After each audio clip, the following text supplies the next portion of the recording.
Hello. Welcome to Slice of Anecdote. I am your host. My name is Harry. This podcast is your safe space for unfiltered experiences.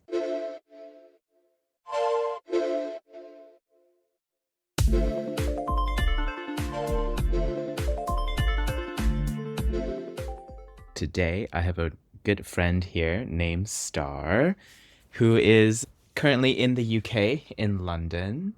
Star, would you like to introduce yourself? Hi everyone, my name is Star. I came to the UK 4 years ago, and after completing my master degree study, I experienced most of my life in London.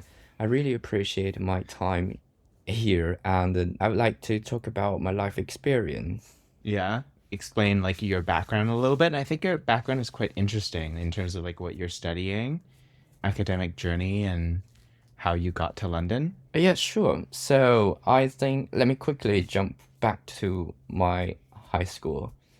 After the high school, Where were you in high school? in China. Okay. So we didn't have too much choice. Like here, you can have like an open. How do you call that? The open school?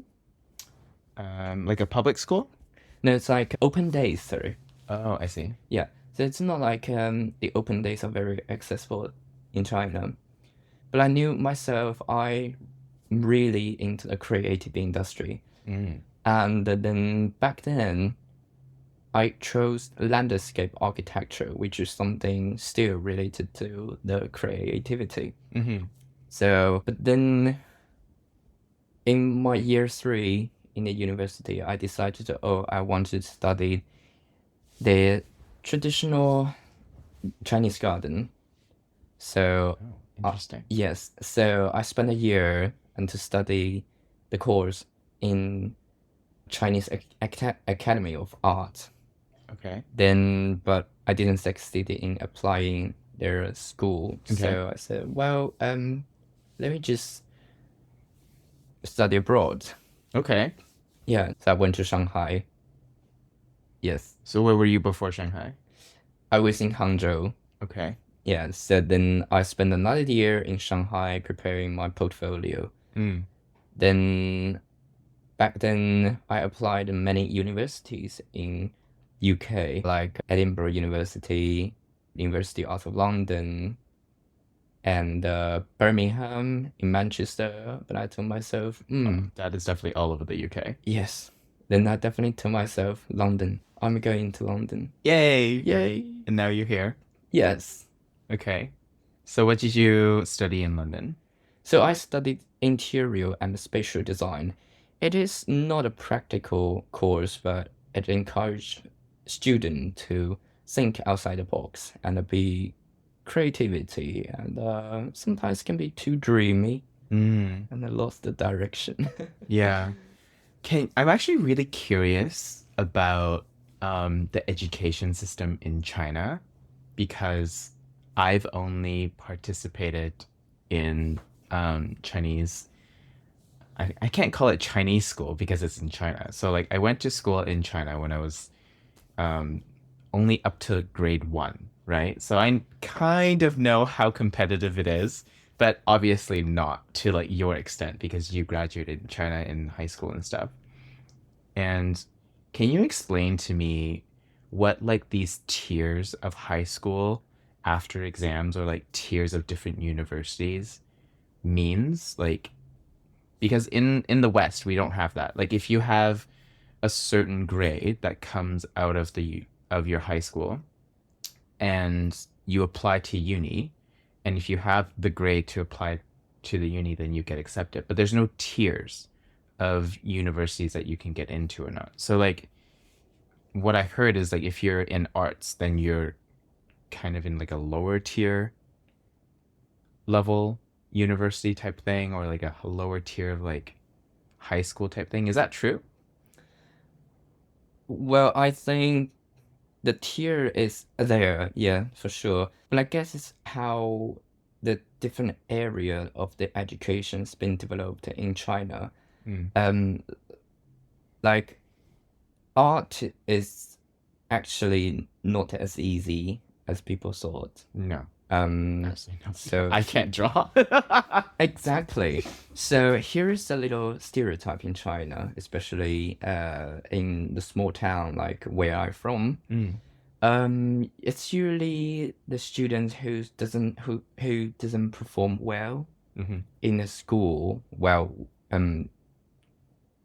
when we say doesn't perform well, it's about like how they perform in their, for example, chemistry course or like a physics. But I mean, hey, everyone is born this way, right? Yeah, So we must specialize in something and we have talent into that.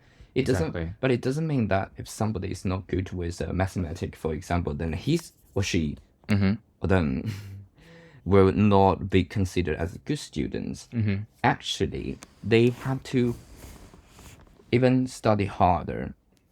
Because imagine if you can just focus on like learning English, learn science, but for them, they have to learn double. They have to spend their time practicing art, music, or like Yeah, they have to perfect their craft and they have to exactly, practice. It's not it's kind of the same when you are like practicing your math questions, you're practicing the science questions and understanding the theories and stuff like that. But like in art, you there is theory and concepts that you also have to understand and you have to also physically apply those skills by hand and by whatever application you need to do in art, right? So like I don't know, I think it sounds like when people feel like, oh, art students are like not that great, they're like not the best students because they have like lower grades on the, top tier academics of, math, science, and those things. I think it's kind of a little bit not fair because, in my perspective, those academics is very important to have sciences, maths, and all those things. What I have noticed is when we go and relax or go do leisure things, or when somebody has a health problem, a lot of people kind of fall back into the artistry of what human capabilities is able to produce, right? So people go to museums to look at art, look at sculptures, look at like paintings from way back when, right? So like those things are important. Like it is part of the human experience overall. I think to dumb it down in that kind of environment is it sounds very harsh. It doesn't feel good for people who are interested in art and want to pursue art. And I think people who do want to do this industry, I think it just takes a whole new layer of bravery to pursue something like this because you're not guaranteed to make money or something, right? Like it's not like the usual. exactly. Yeah, Yeah. people judge on this by its purpose. For example, parents, they will think, why my kids decide to want to learn art? It's going not going to make money. It's not going to find a good job. Mm-hmm. I feel people judge on the purpose, Mm. and also people judge on the behave.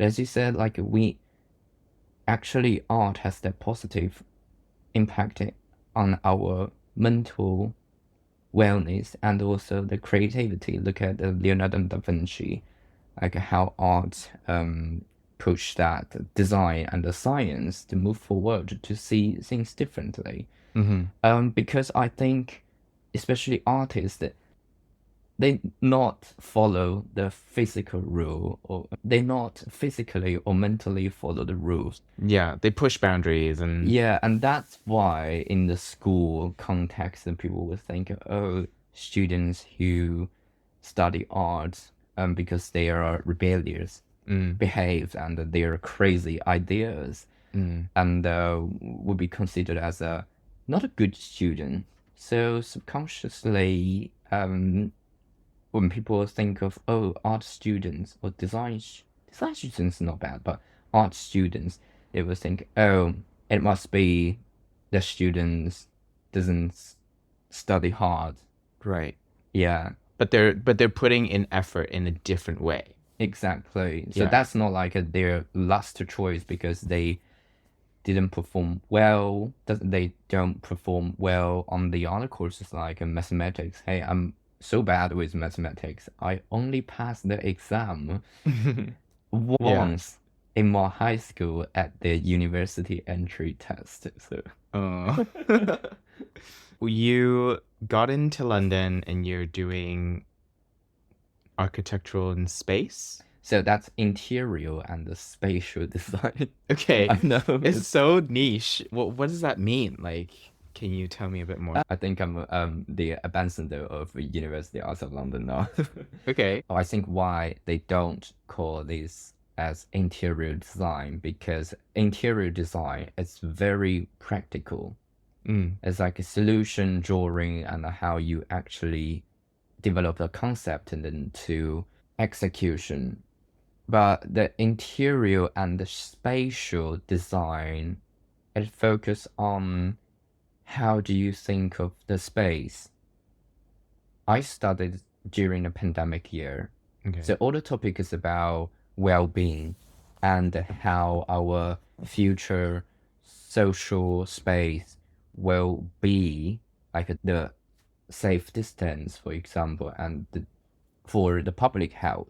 The topics of the years always been changing, and now we have AI. So now we are thinking, okay, how AI will make impact on our spatial experience. Mm. Yes, so it's more like encouraging you to observe what is going on around the space, either public space or a domestic space. Okay. Is it more like a feeling when you are you trying to design like a feeling or like a mood or I think that's part of that, okay. and also the technical solution as well. So I keep going back to school every year to see the graduate show. And like last year, their final projects are more clear. Mm. And there are many themes, for example, combining heritage with a contemporary design. Hmm. It's about how to preserve our nostalgia and the Okay. memory because it's very important to our mental health. Yeah. So imagine if you go into a city and everything is white box, Yeah. then you will lost yourself. Hmm. And then they have, for example, technology or biomaterials, how that shapes the future design materials, for example. So yeah, it's making the study more interesting and students can have a better idea of how they can connect their innovative thinking to an actual need in the industry rather than like not me we actually came to the UK in the pandemic year, so everything was paused and I think all of the design thinking were more imaginary. Okay. Yes. So, like for me, I I developed the interest of filmmaking by using the spatial elements. For example, how to use the light, how to use the corridor, the stairs to tell a horror story, for example. Mm. And then that was once my dream, and still to design to do set design for film production or theater play Okay. because I feel that's more related to my personality, Mm. like a surreal, Mm. dreamy. After I graduated, I tried to apply some theater design job, Yeah. but then I realized I didn't study that course, I and see. I'm not from that theater cultural background. That's very important as a prerequisite Oh, okay. to get into that industry. It sounds like a very um how do I put this in words? It sounds very conceptual of like Yes. what you have studied. It's like what what is like the space you want it to convey instead of being applying like the physical things on it, and like how would you use the light to convey a specific emotion, and how you want to convey a specific mood, or like how do you want this thing to represent. So that sounds all very conceptual and very not my forte. So I'm gonna leave it absolutely up to the designers, of course. So this is why we have designers in the world. So we need art. So you went to London, and was that you doing your master's? Yes. Okay. What were you doing before your master's? Before I came to the UK, Mm, so I spent a year prepared my portfolio mm. and In Shanghai. in Shanghai Yeah. and spent my time explored the big city like Shanghai Mm-hmm. and then Shenzhen. Oh I've been wow. there for a month and just try to see what is the opportunity there, what everyone's talking about. Like literally, I like sitting in Starbucks Okay. and doing my study, then spend the half of the day just listen to people talking about millions of business and the Oh. all the projects. It's interesting. Yeah, it is interesting. Yeah, Yeah. especially in Shanghai or Shenzhen. You were very most likely to hear £1 million projects in Starbucks. Oh, really? Okay. Yeah, so that I feel like, wow, are these both? Did you like insert yourself in those conversations at any point? No, I was just doing side hearing. Oh, okay. You've eavesdropping and Yes. just okay. Cool, cool, cool. What did you Oh, do for your sorry. bachelor's? So I studied landscape architecture. Okay. Okay. Yes, but that wasn't turned out to be the course I would enjoy. Mm, Maybe I guess that's how the course structure was. right. This was quite boring, Mm, and I saw the future because landscape projects is being subjected to the real estate market. mm, When the real estate market is not doing well, as everybody know, then the landscape projects declined. right. There will not be too much opportunity there. Yeah. Yeah. So that's why you switched. How do you like the London life compared to China? I do find London life, first of all, it's inspiring, everything, the architecture and the exhibition art. But what interests me the most is the opportunity of connecting to people. I feel here is more inclusive and less judgment. I'm always welcomed by different type of people. Okay. Yeah. Can you give me an example? Um, I think that I can give you a very interesting examples because I am actually an HIV positive. I've been living with HIV for 5 years, Okay. and I had my treatment very early in after one month after I diagnosed.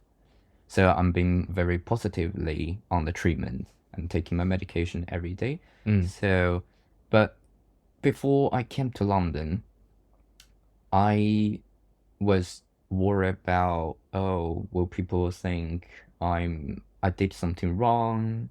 I'm a okay. bad person. Yeah. That's the karma. That's why I got the HIV.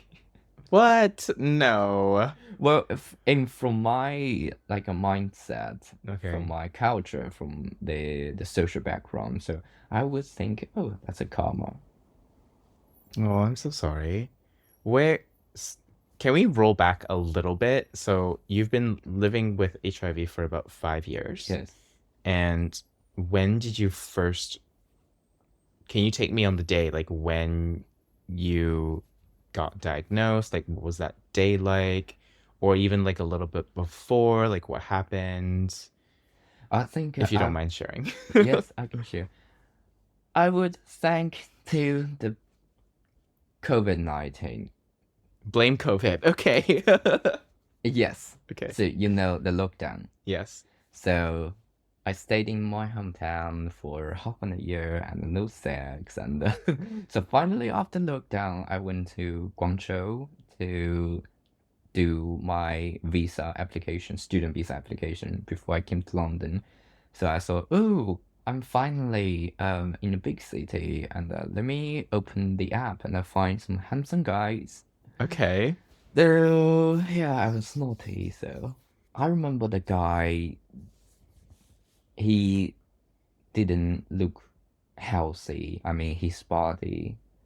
But then, because, I mean, my desire just made me want to do anything, like take the risk. Right. Yes, and even after that, I told myself I might had the chance to get affected. Mm-hmm. But I didn't take action because I wish I knew. But I'm quite self-educated on how to protect myself and what the HIV is about and like the gay sexual health. Um, but because I think what made what made me not going to have that PrEP was I didn't know where to go to get the PrEP. I knew I could go to the hospital and then got the very urgent PrEP from the hospital, but then that would took me half an a day, or I don't even know which hospital I can get a medication. And I had my flight in the afternoon, so I said, okay, uh, let's gamble on that. Oh, okay. So I was slightly okay.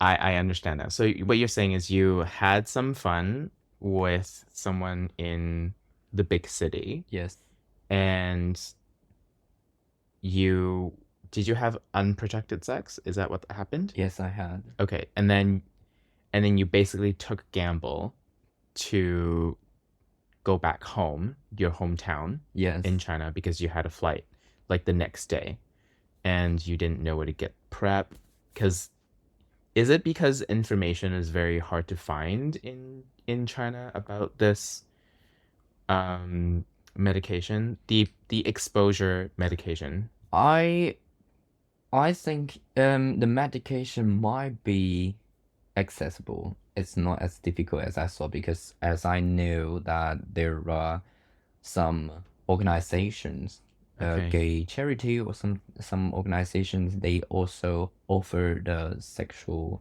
health support as well. Okay. Um, I think that was me. Hmm. I was the decision maker, not I see. to find the prep. But then I can see why, because the prep thing or like how to protect yourself hasn't been really promoted, I would say. Okay. Because from my memory in childhood, like when we were in the school will organize us to see some exhibition, especially on that day. I think the day is about the awareness of drug and HIV. Hmm. Um, so the school will organize students to see some exhibitions about to have some education about oh the drug is dangerous that will get you the HIV and also having sex with prostitute, unprotected sex. And I clearly remember it's interesting they literally put gay sex on the side of the drug. So Okay. and they always put a very disgusting image to demonstrate how disgusting HIV is. I see. No ads actually. Yeah, yeah, yeah. They basically outline like drugs leads to HIV, and Yeah. then having sex with sex workers is also leads to HIV. Unprotected sex, gay sex will also all lead to HIV. And then Yes. like full stop. There's no like here's what you can do to protect yourself. Here's what you can do to Yeah, so that was like just okay, we have disgusting image, drug, pe how do you call that? Um, sex worker yeah. and the gay sex. Yeah. And then that's it. And that's it. There's like no other information to get like use a No. condom, use I think they mentioned using condom, but I'm definitely remember they didn't mention the prep things. I think okay. prep still I don't know how many people are aware of the prep things. Okay. And I guess you have I don't know, maybe in China people still need to pay for the prep. Probably. Yeah, it's not free. Yeah. And yeah, that is the thing. Cause I I think in the UK or the other country, they did very well. They provide the free medication Yeah. They do. for the treatment and the free prep. Yeah. So if you really want it, is to eliminate eliminate the HIV, The like if remove. the stigma?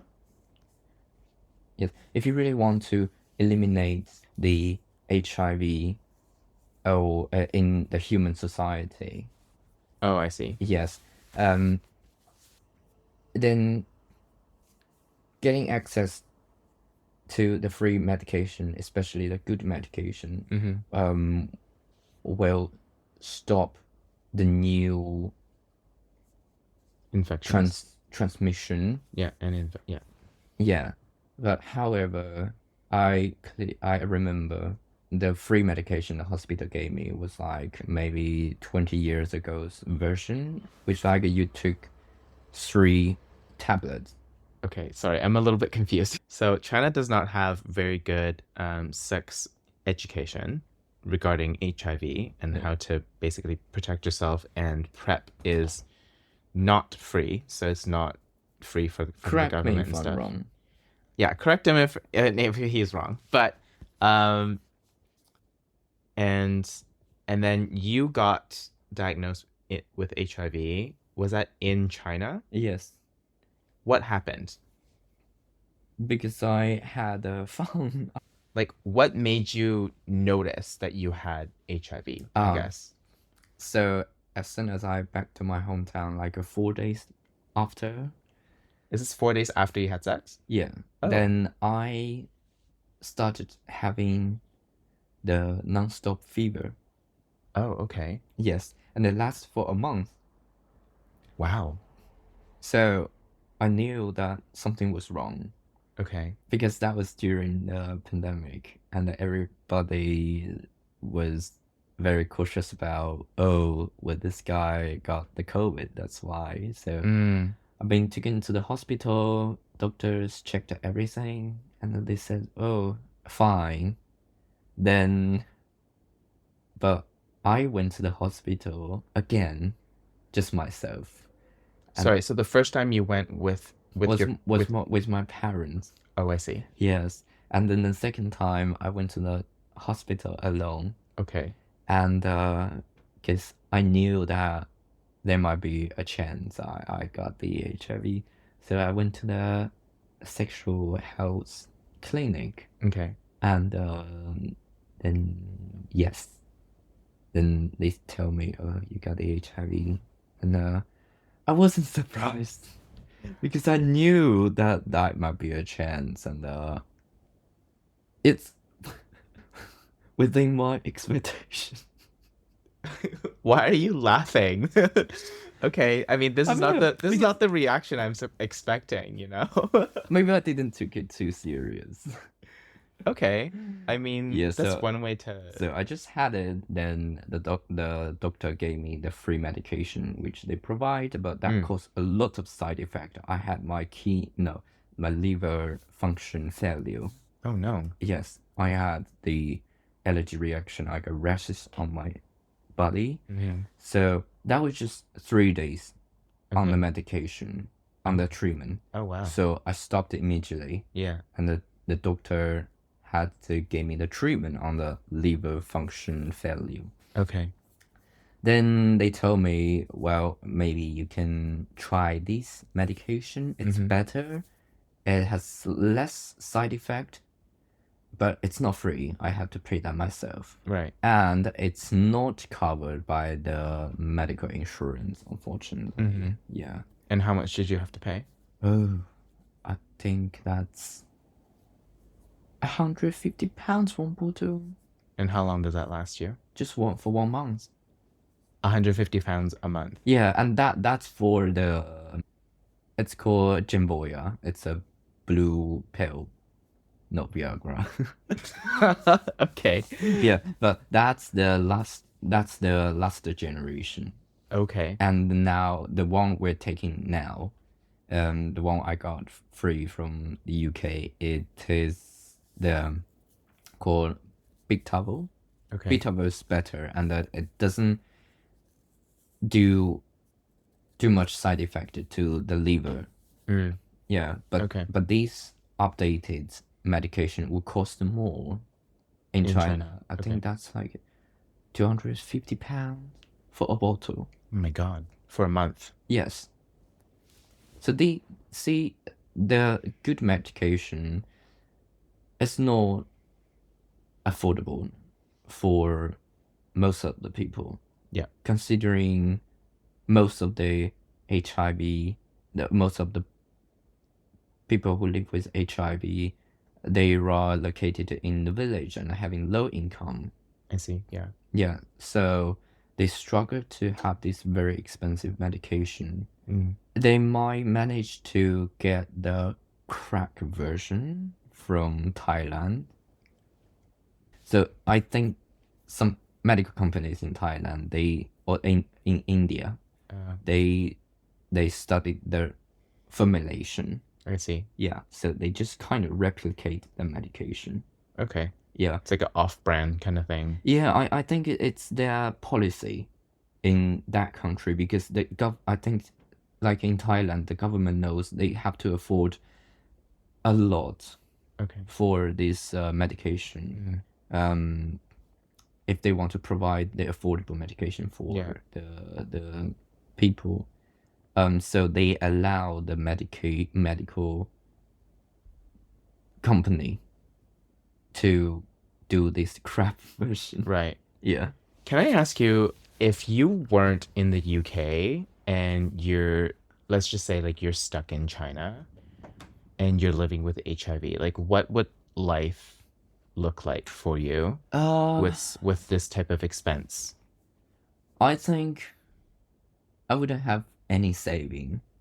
Well, I neither do I have any saving in London anyway. Amen. Yes. But that's not a big thing. I think the big thing is I think I would never find a boyfriend or someone would make friend with me. Okay. Yeah, because people are still very scared of these things. That's why back to the question. You asked me how do I feel about London, and I said it's the inclusivity. My first hookup, I told the person by the way, I am undetectable, and the undetectable means untransmittable. Yeah. Yeah. So during the first time I hooked up in London, because I know I have the responsibility to tell the sex partners. Do you know if it's by law when you're undetectable? I don't think it is by law you have to tell the business. No. I don't think that's by law you have to tell the sex partner. Okay. When you're undetected.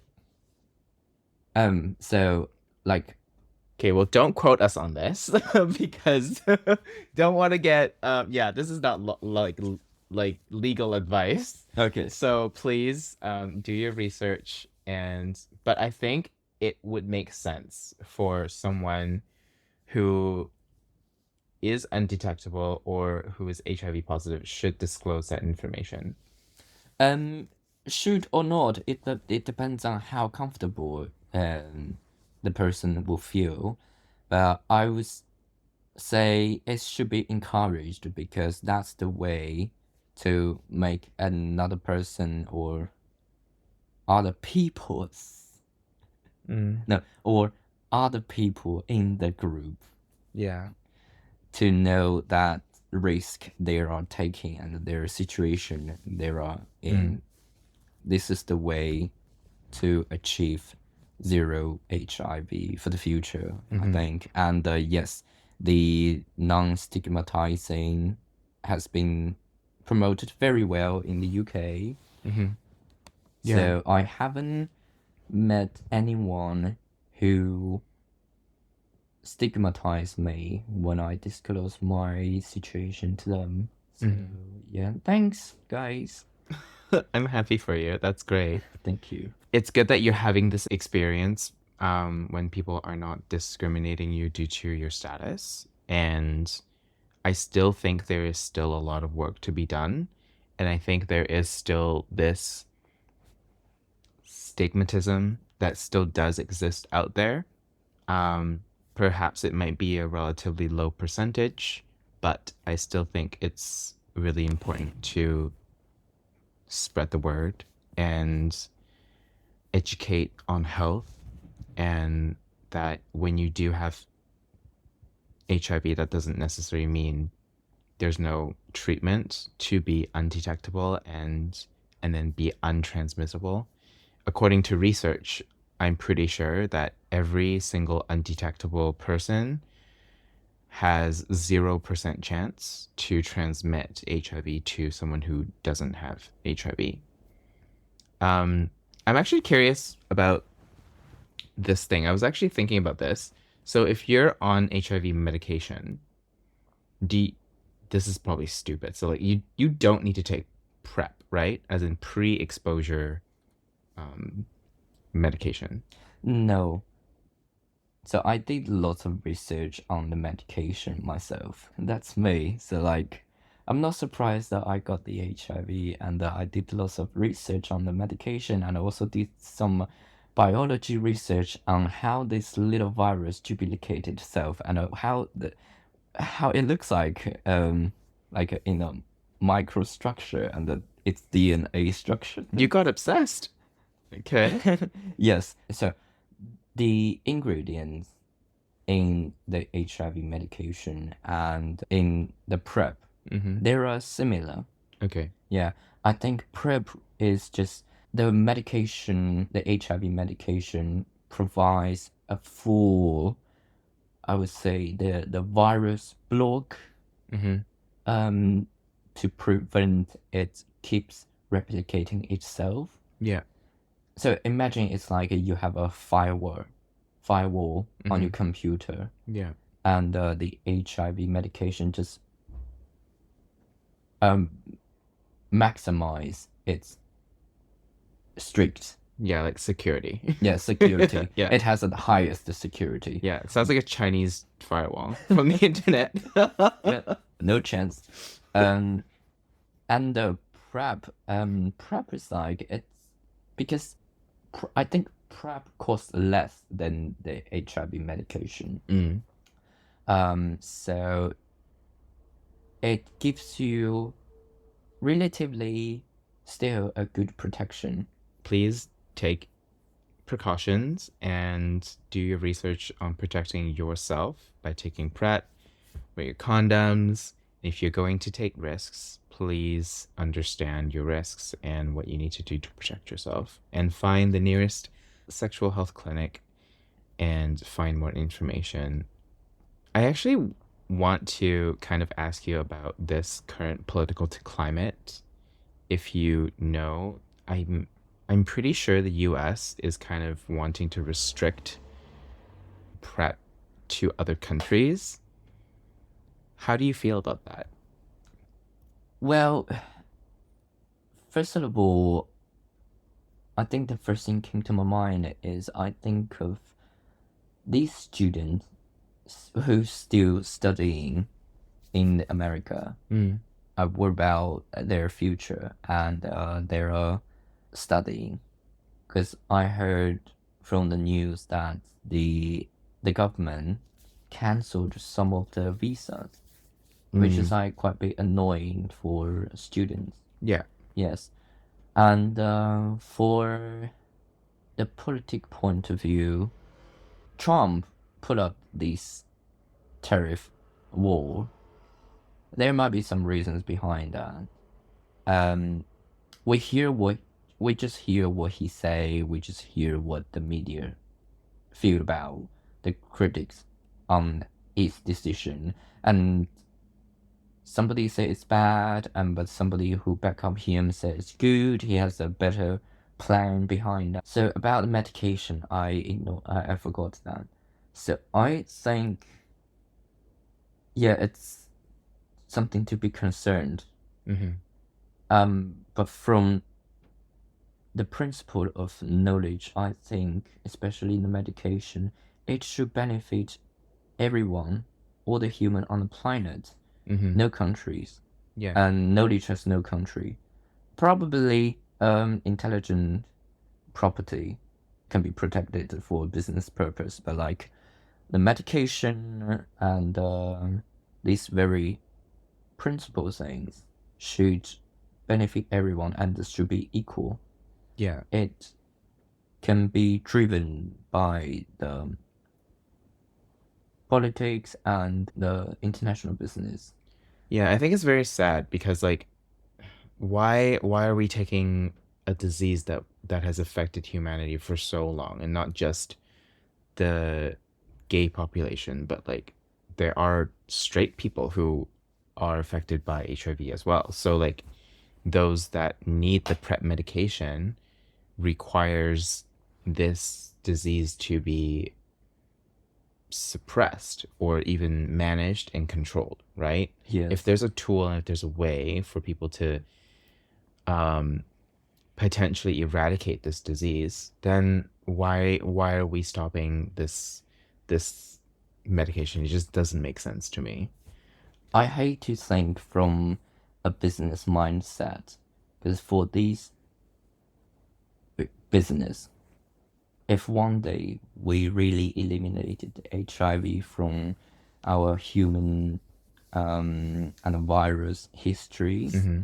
then they're not gonna make money from the medication, Yeah. and they always want to create some troubles, and so they can make money, Hmm. which I really hated. Yeah, it's like putting money against human lives, right? Yeah, yeah, like who knows? It's one hypothesis that one assumption that the COVID might be created, and then the vaccine company then make a huge of money. Mm, Yes. yeah. You mentioned that you went to the hospital by yourself, so I'm guessing your parents don't know about your status, right? No, it's only the doctor and I we know. And now the rest of the UK or potentially the world now. Um, like, do you have plans telling them, or you're just gonna keep your mouth shut? I don't know. It's a good question because sooner or later I think I have to come out to my parents, right? Because they will ask me, "Oh, you are I'm 28 now, and I can imagine when I turn 35, for example, they're gonna ask me, "Have you had a girlfriend yet? When you want to be married, and Mm, when are we gonna have the grandchild?" yeah, And I have to give them an answer, right. so I can think of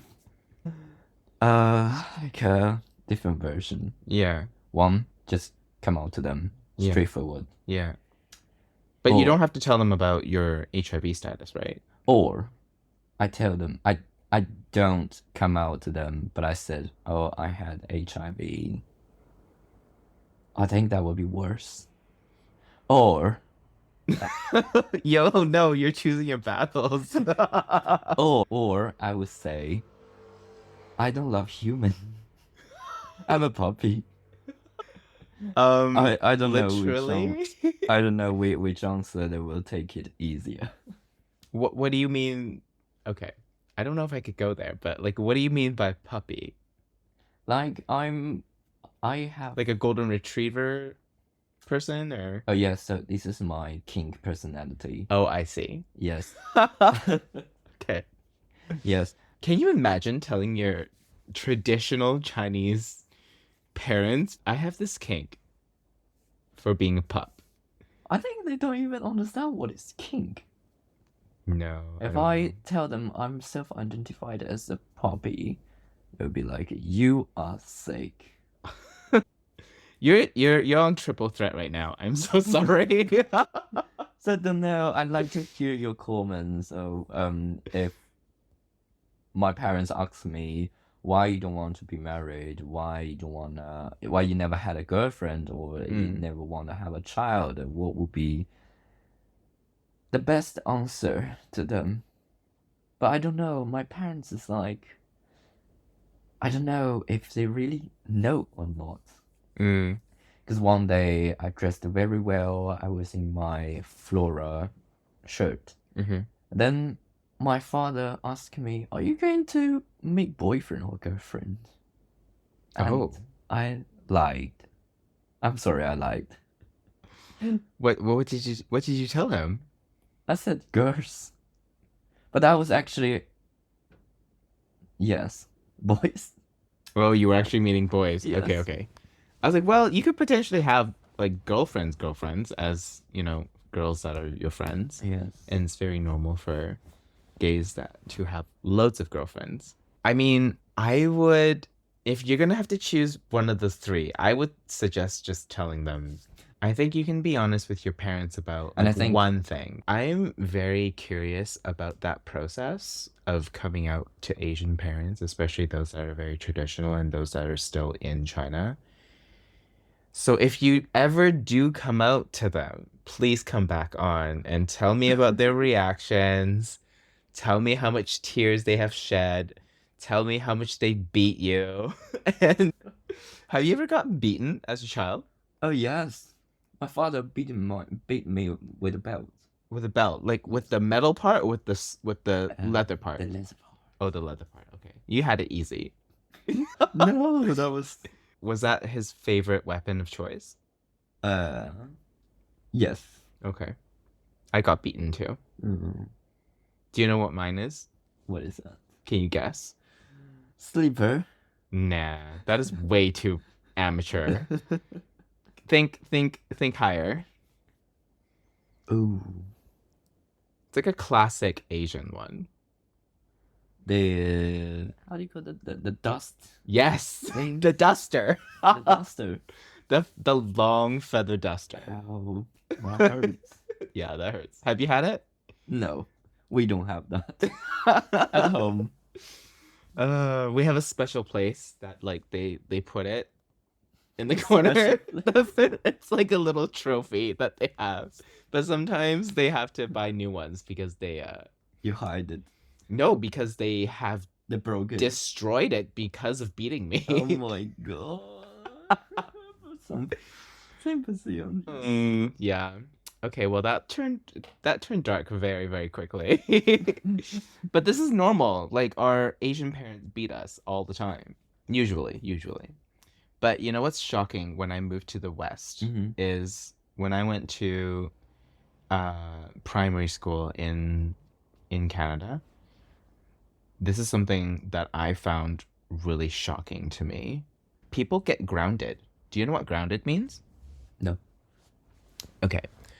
So grounded is like they did something bad. So it could be like, oh, I swore at my mom, or I yelled at her, or I did something that if you were to do it as a Chinese kid at home, you probably would get beaten. Mm-hmm. Okay? They don't get beat, okay? If they get grounded. And what grounded is, oh, you're not allowed to watch TV for 2 weeks. Or you're not allowed to go out to see friends for 2 weeks. Or like you don't get to do whatever it is that they want to make up the rule for like however long it is. And I was like, excuse me? I It- think No, that's even worse. That's Is like an it? emotional attack. Is it?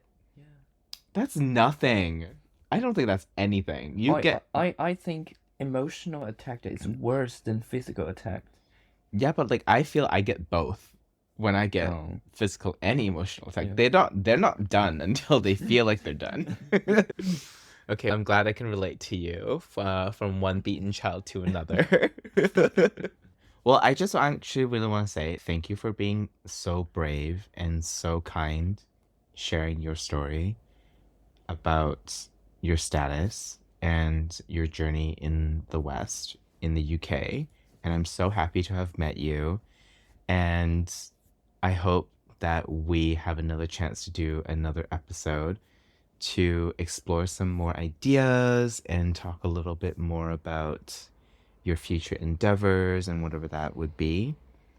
And in closing, thank you so much for tuning into Slice of Anecdote. If you like this episode, please share it with your friends, comment, and give us a review. Please be kind. And we'll see you on next time. See you later. Bye Bye. bye.